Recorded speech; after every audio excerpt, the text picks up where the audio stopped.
What's going on, everybody? Welcome back to another episode of Coast to Coast Sports. Today we recap another day of Olympic events, looking back to Wednesday's gold medal events. Mikaela Shiffrin finally getting her gold medal these days of the Winter Olympic Games for the United States.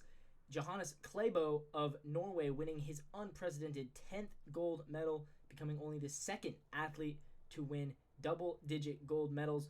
Hockey. A lot of overtime games in the semifinals between the United States and Canada, Sweden, Czechia.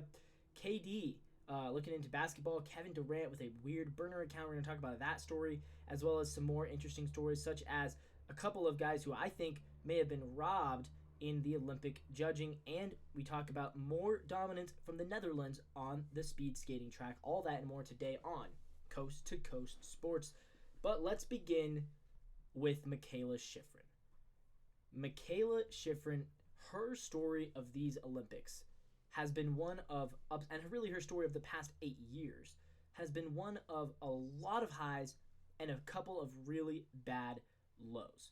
So if you remember back to 2018, Shiffrin was the most talked about athlete on Team USA that year. She won a couple of medals, and she went on to have one of the most dominant runs in female alpine skiing history. She's the most decorated on the World Cup stage out of any skier, man or woman. She has 106 World Cup victories. She's won world championships. She has Olympic medals. And that's why it was so shocking when in 2022, Shiffrin didn't win a single medal at the Beijing Olympics. Not a single one. That was shocking for a couple of reasons, but mostly because it left her looking like somebody who failed to live up to the bright lights of expectations. Definitely similar to people like Caleb Dressel, 2024, Simone Biles, 2021. We've seen this happen, right? We've seen this happen before when an athlete has such high expectations and they don't live up to them in the Olympics. And so Shiffrin comes back in 2026, and once again, the pressure is on. Can she win another medal in what might be her last Olympics? Maybe she'll come back for one more in 2030. We'll have to see how she performs. But in 2026, Shiffrin has been really dominant. She had a little bit of a downturn, I think, in 24, 25, but in 2026, she has won, 13 straight tournaments, I believe, on the World Cup stage.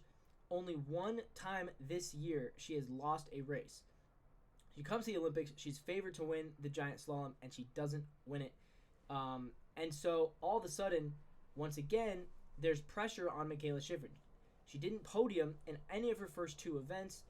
She comes out for her final event, the slalom, and what does she do?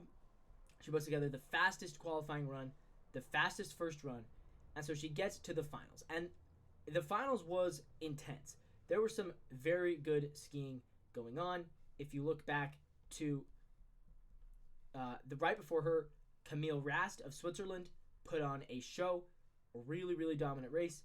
Then Sweden puts on Anna Swen Larsson, who comes into second place.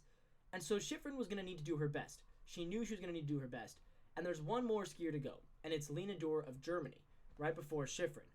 And Shiffrin catches a huge break because her number one contender, Germany's Lena Dürr, she falls on the first gate. She clips the first gate and she falls, and that opens the door for Mikaela Shiffrin because no longer is there pressure. Like, look, Camille Rast and Anna Swen Larsson both put together fantastic runs, but Shiffrin knew she could beat them. Her number one competitor, the one who went right before her, that allowed Shiffrin to just ski freely. Because had Lena Dürr made it down the mountain and performed to what she's capable of, she would have put the pressure on Shiffrin to put together a perfect run. But instead, Shiffrin didn't have that pressure. She came out and she skied freely. And that, I think, is what really she needed to do. She needed to just ski freely without the pressure on her and without all of the drama surrounding it. She came out, she put together the run of her life, and she came in first place. So Mikaela Shiffrin finally has her another Olympic gold. She said, I wanted to be free, I wanted to unleash. It's not easy to do that. I've been so focused every day. It makes sense. She's 30 years old. It's her third Olympic gold medal. Hasn't won one since 2018. 108 World Cup victories, including 71 in slalom and 7 World Championship wins to her name. Camille Rast was at 140.6. So, Shiffrin was way ahead. Swen Larsson was at 140.81. The only person who probably could have challenged her was Lena Dor, and she fell. So that's how you win.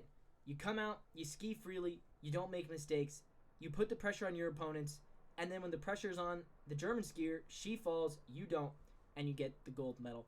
I have to apologize because just yesterday in my show, I talked about how I felt Shiffrin was not living up to the expectations. I compared her negatively to Johannes Klæbo, but the reality is they are both very, very impressive athletes. Shiffrin, for what it's worth, put together an elite run in what could be her final Olympics. Again, we don't know that. She could definitely come back. She'll only be 34 at the next game, so she could definitely come back for another round, especially if she's still at the level she's at right now. Obviously, we saw Lindsey Vonn race at the age of 40 in these Olympics, so maybe there's even 2 more Olympics for Mikaela Shiffrin. Wouldn't that be cool if she could come out somehow at the age of 38? She could race in her home country in Salt Lake City in the Olympics in 2034. That's probably more of a pipe dream, but I think she could probably get out there in 2030 in the French Alps. We'll see what happens. But yeah, congrats to Mikaela Shiffrin. It was a great race.